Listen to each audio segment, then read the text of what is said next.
माधवपुर नाम के एक जंगल में एक कौवा रहता था। वह बहुत आलसी था। वह इतना आलसी था कि उसका अपना कोई घर भी नहीं था। वह किराए के घर पर रहता था। एक दिन वह अपने सेठ से बोला, सुनिए सेठ भैया, हम अपने ससुराल जा रहे हैं। आप मेरे घर का ख्याल रखना, मैं कुछ ही दिन के बाद वापस आ जाएंगे। तुमको ससुराल से आने में कितना दिन लगेगा? तुम बहुत जल्द ही आना, नहीं तो हम अपना कमरा किसी और को दे देंगे। तो फिर नहीं कहना कि आप मेरा किराए का कमरा किसी और को क्यों दे देने हैं। ठीक है, हम बीबी से मिलकर बहुत जल्द ही वापस आ जाएंगे। जब तक हम वापस नहीं आएंगे तब तक आप ये वाला कमरा किसी को नहीं देना। हाँ, एक बात और, तुम जाने से पहले मेरा कमरा का किराया देकर जाना। मेरा 3 महीने का किराया 3000 रुपये हो गया है। अरे सेठ, हम आपका किराया का पैसा ही लाने तो जा रहा हूँ। मुझे मालूम है कि आपका किराया दिए हुए 3 महीने हो चुका है। आप कुछ दिन और रुक जाइए। जब हम अपनी बीबी से मिलने जाऊंगा तब अपने बीबी से आपके कमरा का किराया भी मांग कर लेते आऊंगा। जब हम तुमसे पिछले महीने में तुमसे हब किराया मांगे थे तब तुम बोला था कि अगले महीने हम आपको खुद से आकर दे दूंगा, आप टेंशन नहीं लीजिए। और जब महीना लगा तब तुम बोल रहे हो कि बीबी से पैसे लेकर आऊंगा तब दूंगा। इस तरह से काम नहीं चलेगा। जब तुम्हारे पास पैसे होगा तब तुम आना, अगर तुम्हारे पास पैसे नहीं होगा तब तुम यहाँ नहीं आना। इतना बात बोलकर सेठ अपनी घर में चला जाता है और कौवा सोचने लगता है कि अगर हम अपना कमाई करके अपना कोई घर बना लेता तब मुझे कोई घर से निकालने का धमकी नहीं देता। यह बात सोचते हुए अपने बीबी से मिलने के लिए जाने लगता है। कुछ ही देरी के बाद वो अपनी बीबी के घर पहुंच जाता है और वो अपनी बीबी से बोलता है, अरे सुनो, हम पिछले महीने जो पैसे भेजे थे वो पैसे कहाँ है? तुम मुझे वो पैसे दो, मुझे अपने मकान के किराया देना है। मुझे मकान के मालिक अपने घर से मुझे निकाल दिया है।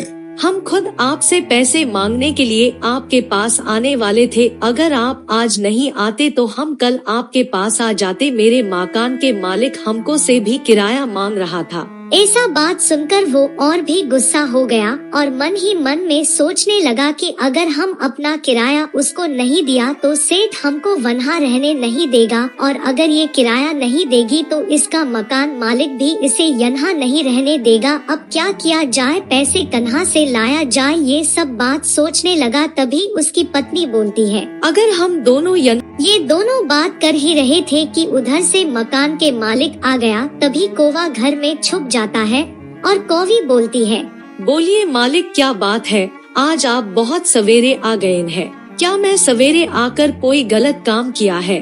तुम ऐसे बोल रही हो कि तुम कुछ जानती ही नहीं है कि हम किस लिए आए हैं। नहीं मालिक, हम तो नहीं जान रहे हैं कि आप किस लिए आए हैं। अगर हम जानते कि आप आज आने वाले हैं तो हम आपके लिए कुछ अच्छा खाना बनाकर रखती। आप तो पहले से बताए ही नहीं कि आप आ जाएंगे। चलो खाना की बात छोड़ो, हम घर का किराया मांगने आए हैं। मेरा घर का किराया दो।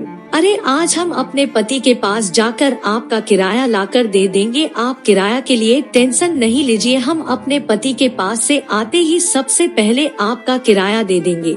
ये सारी बात सुनकर मकान के मालिक बोलता है, तुम हो सको तो जितना जल्दी हमारा किराया दे दो, नहीं तो अच्छा नहीं होगा। इतना बात कहकर मकान मालिक वहाँ से चला जाता है और जाते हुए देख कौवा बाहर निकलता है और अपनी कौवी से बोलता है, ये तुम्हारा मकान के मालिक तो बहुत सातिर दिमाग के लगता है। अब हम दोनों घर से बाहर कैसे निकलेंगे? आप पहले जाइए, आप बगल वाला पेड़ पर रहिएगा, हम कुछ देरी के बाद आएंगे। ये सभी बात सुनकर कौवा घर से निकल जाता है और बगल वाला पेड़ पर रुककर अपनी बीबी का इंतजार करने लगती है। तभी कुछ देरी के बाद कौवी भी घर से निकलने लगती है। तभी उसे मकान के मालिक ने देख लेती है और उसे रोकाकर उससे कहती है, अरे तुम अभी कन्हा जा रही है? अभी हम तुम्हारे पास गई थी तब तुम बोली कि हम आज शाम में अपने पति के पास जाकर किराया लाकर आपको दे दूंगा। आप टेंशन नहीं ले, आज शाम तक हम आपका पैसा लाकर दे दूंगा। ठीक है, तुम जाओ, जल्दी आना, नहीं तो हम किराया वाला कमरा किसी और को दे दूंगा। तो फिर नहीं कहना कि आप हमको बोले बिना ही किसी और को कमरा दे दिए हैं। ठीक है, अगर हम आज शाम तक नहीं आएंगे तो आप अपना किराया का कमरा किसी और को दे देना, हम आपको कुछ भी नहीं बोलेंगे। इतना बोलकर कौवी वहाँ से चली जाती है और मकान मालिक मन ही मन में सोचता है, अगर ये फिर वापस नहीं आएगी तो मेरा बहुत नुकसान हो जाएगा, ये मेरा 3 महीने का किराया लेकर भाग जाएगी। और कौवी अपना पति के पास आ जाती है और अपनी सारी बात बताती है। तभी कौवा बोलता है, अगर तुम्हारा मकान मालिक तुम्हारा पीछा कर रहा होगा तब तो वो हम दोनों को पकड़ लेगा। एक काम करते हैं, हम आगे आगे जाते हैं और तुम पीछे से आना। ठीक है, आप आगे चलिए, हम आपका पीछे पीछे आते हैं। इतना कहकर कौवा आगे आगे जाने लगता है और पीछे से कौवी आने लगती। कुछ दूर जाने के बाद शाम हो जाता है। तभी कौवी बोलती है, अब हम लोग कहीं रुक जाते हैं, नहीं तो कुछ ही देर में शाम हो जाएगा और हम लोग को फिर रात में नहीं दिखेगा तो क्या करेंगे। हाँ, तुम बात तो सही कर रही हो, लेकिन हम लोग रुकेंगे कान्हा। ये दोनों कहीं रहने के लिए सोच ही रहे थे कि ऊपर से बादल भी गरजने लगा। जैसे ही बादल जोर जोर से गरजने लगा, जैसे ही दोनों बहुत डरने लगे, तभी उस दोनों की नजर टुनी पर पड़ती है। टुनी जल्दी जल्दी अपने बच्चों के लिए खाना लेकर अपने घर की ओर जा रही थी। तभी कौवी बोलती है, मेरे दिमाग में एक आइडिया आया, हम दोनों इस टुनी के पीछे पीछे चलते हैं और इस टुनी के घर के बगल में हम दोनों अहलेंगे। चलो, तुम बिल्कुल सही कह रही हो, चलो। ये दोनों टुनी चिड़िया के पीछे पीछे जाने लगती है। कुछ ही देर के बाद टुनी घर पहुंच जाती है। टुनी अपने घर के अंदर चली जाती है और अपने बच्चे से बोलती है, तुम खाना खाकर जल्दी जल्दी सो जाओ, बहुत तेज बारिश होने वाला है। अगर बारिश होने लगा तो हम दोनों भीग जाएंगे।